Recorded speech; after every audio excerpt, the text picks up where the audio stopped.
In Heavenly Places, a devotional by Ellen G. White. Breaking the Power of Death, February 7th. I will ransom them from the power of the grave. I will redeem them from death. O death, I will be thy plagues. O grave, I will be thy destruction. Hosea 13, verse 14. Well, might all heaven be astonished at the reception their loved Commander received in the world. He made the world, and yet the world knew him not. Friends denied him, forsook him, and betrayed him. He was assailed by temptation. Human agony convulsed his divine soul. He was lacerated with cruel scourgings. His hands were pierced with nails. His holy temples were crowned with thorns.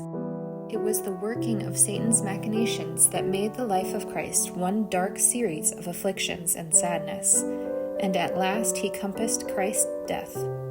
In the act of dying, Christ was destroying him who had the power of death.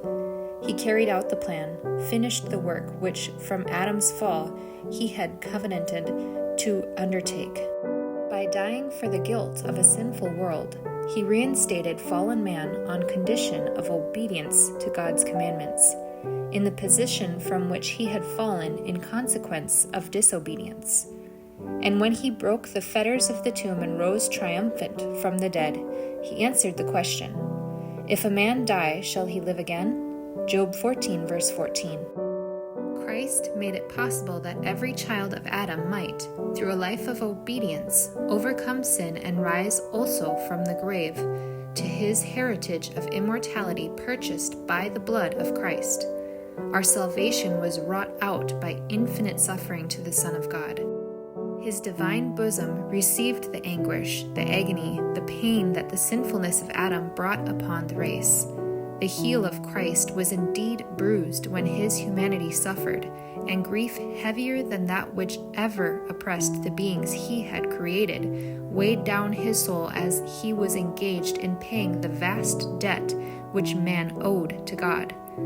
The question, "If a man die, shall he live again?" has been answered.